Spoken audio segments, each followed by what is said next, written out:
Good evening my dear students. कैसे मेरे सारे प्यारे बच्चे। आशा करता हूं कि मेरे सारे प्यारे बच्चे व्यस्त होंगे, मस्त होंगे, जबरदस्त होंगे और आपके पेरेंट्स भी बेहतर होंगे।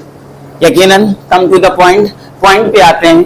आज आपका जो टॉपिक है वो ट्रांसफॉर्मेशन का है। क्या आज आपको पढ़ना है? Transformation. In fact okay English classes में मैंने कंप्लीट इंग्लिश ग्रामर कोर्स क्रमबद्ध तरीके से ही पढ़ाया। इसके पहले नरेशन आप पढ़ चुके हैं। आज जो नया टॉपिक है इंटरमीडिएट का ही टॉपिक है। आज आप ट्रांसफॉर्मेशन पढ़ेंगे। क्या पढ़ेंगे? ट्रांसफॉर्मेशन पढ़ेंगे। ठीक है।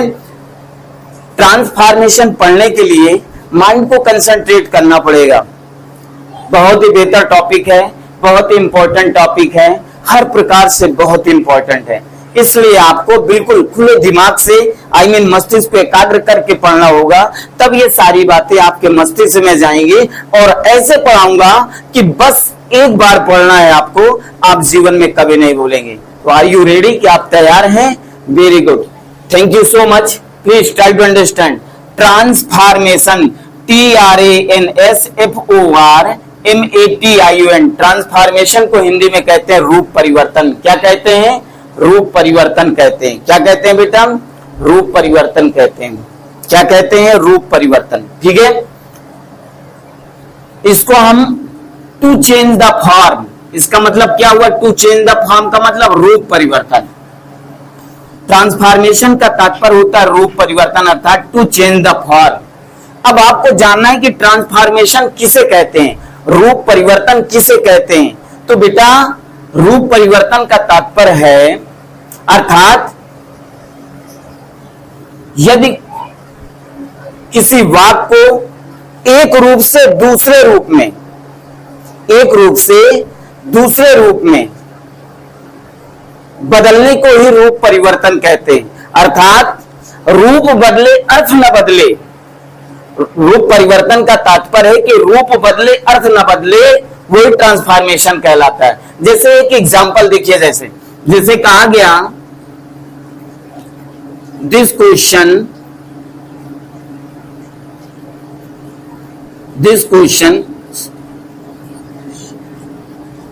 इज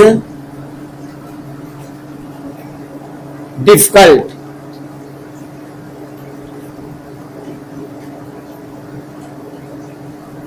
क्या कहा गया? दिस क्वेश्चन इज डिफिकल्ट, अर्थात यह प्रश्न कठिन है। ठीक है। कहा जाए इसका रूप परिवर्तन देखिए, तो दिस क्वेश्चन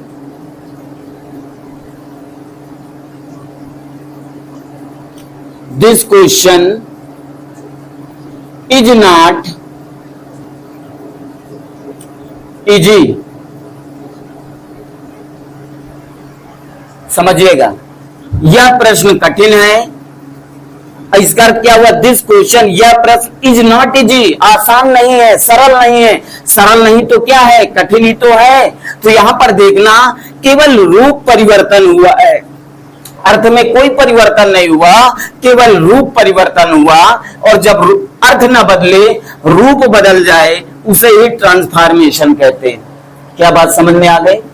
अब आपको ट्रांसफॉर्मेशन में देखना है कि इसमें रिमूव एडवर्ब टू को कैसे हटाया जाता है।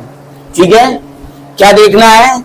रिमूव एडवर्ब टू, अर्थात एडवर्ब टू को कैसे हटाया जाता है। तो प्लीज ट्राई टू अंडरस्टैंड। ये बात समझ में आ गई कि जिस वाक्य को एक रूप से दूसरे रूप में बदलने पे अर्थ न बदले, केवल रूप बदल जाए, उसे ट्रांसफॉर्मेशन कहते हैं। अब यहां पर आप देखिए remove adverb too, REMOVE, remove adverb too.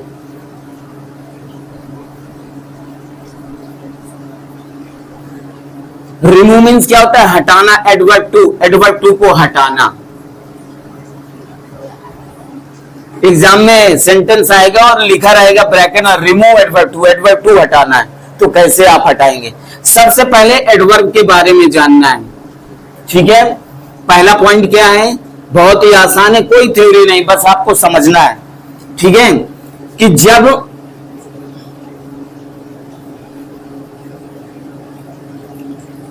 Adverb to आए, टू के बाद एडजेक्टिव लिखा हो, क्या लिखा होगा? एडजेक्टिव। एडजेक्टिव के बाद इंफिनिटिव टू लिखा हो, क्या लिखा हो? टू लिखा हो। तो अब देखना है इसमें कि एडवर्ब टू को कैसे हटाया जाता है। पहले एडवर्ब टू की स्थिति समझ लीजिएगा। जैसे एडवर्ब टू आएगा तो एडजेक्टिव आएगा, एडजेक्टिव के बाद इंफिनिटिव आएगा। जैसे एक एग्जांपल बता रहा हूं, जैसे कह दिया जाए he is too old to run, ये सेंटेंस दिया हो, he is too old to run. अब देखिए इसमें एडवर्ब टू क्या है? ये आपका एडवर्ब हो गया। क्या हो गया? एडवर्ब हो गया। ओल्ड आपका क्या है? एडजेक्टिव हो गया। टू आपका क्या है? इन्फिनिटिव है, पढ़ा चुका हूं इन्फिनिटिव। टू क्या है? इन्फिनिटिव है। तो जब एक वाक्य में एडवर्ब टू आए, एडजेक्टिव और इन्फिनिटिव टू आए, तो ऐसे वाक्यों से एडवर्ब एडवर्ब टू कैसे हटाया जाता है, ये आपको समझना है। ठीक है, तो याद रखिए जब एडवर्ब टू एडजेक्टिव टू दिया हो तो देखिए कैसे रिमूव करते हैं एडवर्ब टू को। तो याद रखना, कोई थ्योरी नहीं है, बस समझना है। ठीक है, तो जब एडवर्ब टू हटाएंगे तो आपको देखना है, क्या देखना है? सब्जेक्ट ही है, इज लगाया। अब टू के स्थान पे हम एडवर्ब टू हटाते समय सो का प्रयोग करते, ये याद रखना होगा। जब रिमूव टू एडवर्ब टू हटाएंगे बेटा, तो हम एडवर्ब टू के स्थान पे सो का प्रयोग करेंगे। एडजेक्टिव लिख लेंगे ओल्ड। ठीक है, अब इसके बाद हम कंजंक्शन, इसके बाद हम सब्जेक्ट दैट लगाएंगे। क्या लगाएंगे? दैट लगाएंगे। याद रखना, जब हम एडवर्ब टू को हटाते हैं तो एडवर्ब टू के स्थान पे सो का प्रयोग, एडजेक्टिव लिख लेते हैं, एडजेक्टिव के बाद दैट का प्रयोग करते हैं। दैट के बाद देखते हैं पहले क्लास का कर्ता क्या है। दो क्लास है, ही इज टू और देखिए टू रन, दो क्लास हैं। तो पहले क्लास का कर्ता क्या है? ही है, तो यहां ही आ जाएगा। अगर यहां सी होता तो सी आ जाता, यू होता तो यहां यू आ जाता, वी होता तो यहां वी आ जाता, आई होता तो यहां आई आ जाता, दे होता तो यहां दे आ जाता। क्या आ जाता? दे आ जाता। निर्जीव होता यहां तो इट आ जाता। क्या बात समझ में आ गई? तो ही इज टू के स्थान पे सो का प्रयोग, एडजेक्टिव लिखा, दैट लगाया। दैट के बाद देखेंगे पहले क्लास का कर्ता क्या है? ही है ना, तो ही आ गया यहाँ पे। फिर अगर पहले क्लास का कर्ता प्रेजेंट में हो तो कैन नॉट का प्रयोग करेंगे। किसका प्रयोग करेंगे? कैन नॉट का। तो हमने कैन नॉट, देखो इज लगा तो प्रेजेंट में ही तो है, तो कैन नॉट। अगर यहाँ पे पास्ट में होता, वाज लगा होता, वर लगा होता, पास्ट में होता तो यहाँ कुड नॉट लगाते। क्या लगाते? Could not. तो ये पहले क्लास का कर्ता वर्तमान में है, प्रेजेंट में है, तो यहाँ कैन नॉट का प्रयोग, आगे रन लिख दिया, आपका सेंटेंस कंप्लीट हो गया। बात समझ में आई? तो याद रखना, टू के स्थान पे हम किसका प्रयोग करते? इधर मैं लिखे दे रहा हूं, टू के स्थान पे सो का प्रयोग किया जाता है। ठीक है, फिर एडजेक्टिव लिखते हैं, एडजेक्टिव तो लिख ही लेते हैं, एडजेक्टिव को एडजेक्टिव लिखते हैं। ठीक है, फिर इसके बाद दैट लगाते हैं। क्या लगाते हैं? दैट लगाते हैं, तो दैट को दैट भी लिख लेंगे यहां। ठीक है, फिर इसके बाद पहले क्लास का कर्ता देखते हैं क्या है। तो यहां पे जो प्रोनाउन हो वही प्रोनाउन यहां पे होगा। ठीक है, ही यहां पे ही हो सकता है, सी हो सकता है, आई हो सकता है, यू हो सकता है, वी हो सकता है, दे भी हो सकता है। ठीक है, तो इसको वैसे ही लिख लेते हैं। और अगर पहले क्लास का कर्ता प्रेजेंट में हो तो कैन नॉट लगाते हैं। क्या लगाते हैं? Can not.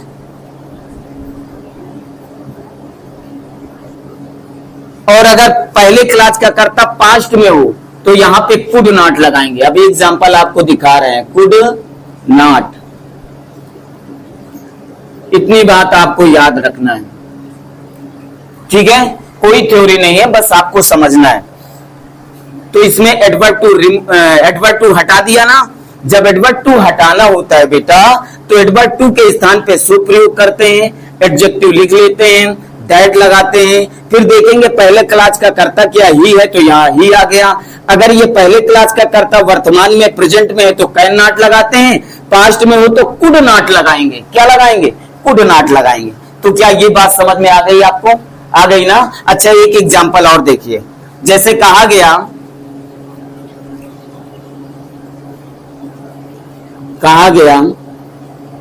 C was too weak, she was too weak, WEAK के कमजोर, she was too weak to walk.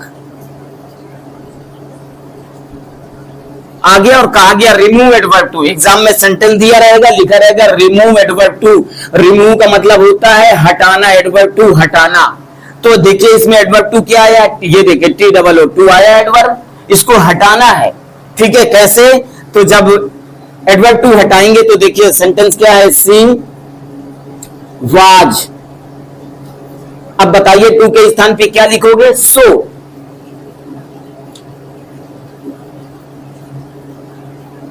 सो अब एडजेक्टिव क्या है? वीक, लिख लिया वीक हमने। फिर क्या लगाएंगे? दैट। दैट के बाद देखिए पहले क्लास का कर्ता क्या है? सी, तो यहां सी आ जाएगा। अब आप देखिए पहले क्लास का कर्ता किस टेंस में, प्रेजेंट में है कि पास्ट में? वाज लगाए तो भैया पास्ट में ही तो है, तो यहां पे कैन नॉट का प्रयोग ना करके कुड नॉट का प्रयोग करेंगे। किसका? Could, COULD, could not walk, WALK, walk. क्या बात समझ में आ गई? अब आप एडवर्ब टू हटा लेंगे, एडवर्ब टू हटा लेंगे। She was too weak to walk, कहा गया remove adverb too, adverb too हटाना है। तो सी वाज टू के स्थान पे सो का प्रयोग, एडजेक्टिव वीक लिखा है ना, फिर दैट लगाया, पहले क्लास का कर्ता सी है तो यहां सी आ गया, जो भी प्रोनाउन होगा यहां आ जाएगा सी। ठीक है, फिर देखा पास्ट में है तो कुड नॉट वॉक, आपका सेंटेंस कंप्लीट हो गया। क्लियर हुआ? ओके। अब देखिए, नोट डाउन करिए, इसे नोट डाउन करिए, नोट डाउन करिए। ओके,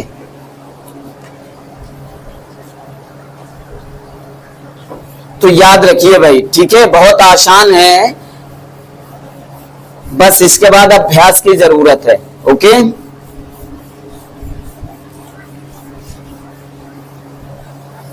ये नंबर 1 पॉइंट था कि जब एडवर्ब टू दिया हो TOO, ठीक है, और फिर एडजेक्टिव दिया हो और इंफिनिटिव टू दिया हो। अब दूसरा पॉइंट है इसी का, जब एडवर्ब टू दिया हो, जब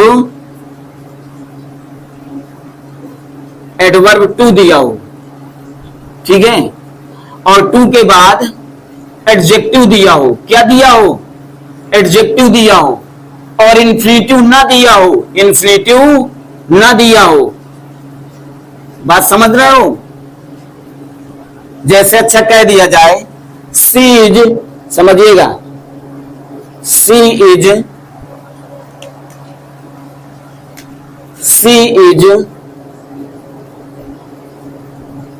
टू इनोसेंट।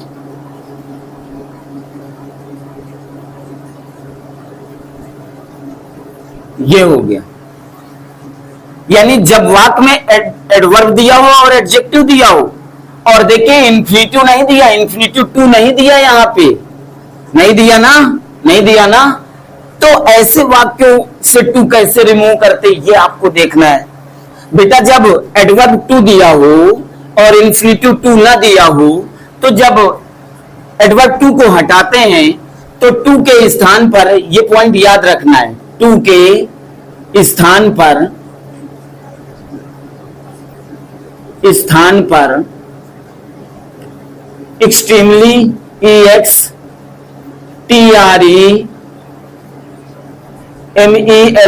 एक्सट्रीमली या ओवर का प्रयोग किया जाता है।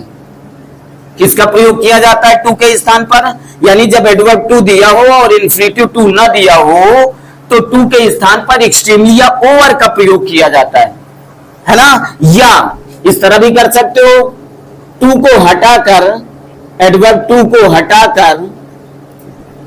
हटाकर वाक्य के अंत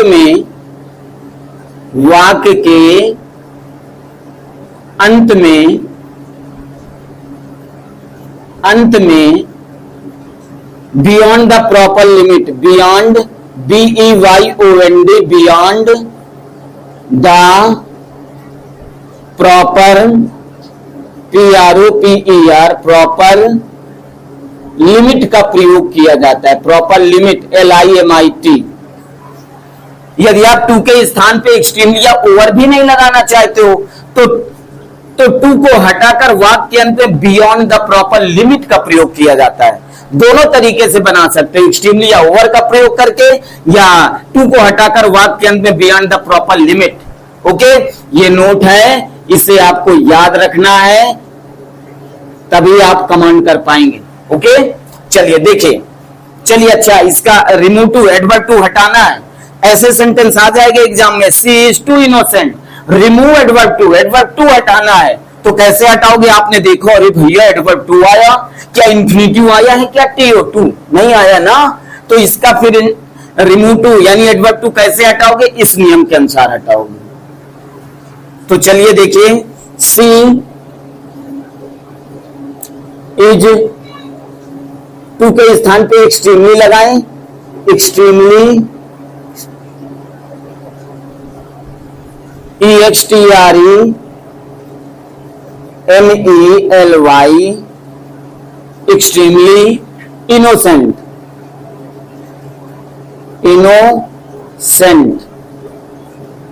हो गया। चाहे एक्सट्रीमली लगाओ या ओवर लगाओ, सी इज एक्सट्रीमली इनोसेंट या सी इज ओवर इनोसेंट, या इस तरह भी बना सकते हो। इसका कैसे हटा सकते हो? She is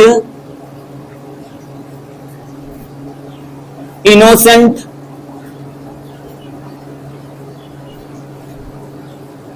beyond the proper limit, वाक्यांत में beyond the proper limit, LIMIT। ये बात समझ में आ गई? इसमें एडवर्ब टू दो तरीके से हटा सकते हैं, या तो टू के स्थान पर यानी टू के स्थान पर एक्सट्रीमली या ओवर का प्रयोग करें, या टू को हटाकर वाक्य के अंत में बियॉन्ड द प्रॉपर लिमिट लिखें। ये अकॉर्डिंग टू रूल के अनुसार है, ठीक है। चाहे इस तरह से आप इसको बना लीजिएगा, चाहे इस तरह से इसका ट्रांसफॉर्मेशन कर लीजिएगा, दोनों सही है, जो आपको सही लगे। याद तो रखना है, याद तो रखना बहुत जरूरी है, ठीक है। तो इस तरह से आप इसका ट्रांसफॉर्मेशन कर सकते हैं। क्या बात समझ में आ गई? आ गई ना? चलिए इसे भी नोट करिए। अब इसमें और भी बाकी है जो कि शेष भाग नेक्स्ट वीडियो में पढ़ेंगे, और बेहतर तरीके से इसे नोट डाउन करिए और बेहतर तरीके से पढ़ना शुरू करिए। बहुत कम समय बचा है कॉलेज रीओपन होने में, इसलिए अपनी पूरी ऊर्जा पढ़ाई में लगाइए। ओके, चलिए, thank you so much watching from my video. Always go ahead, हमेशा आगे बढ़ें। जय हिंद, जय भारत, वंदे मातरम।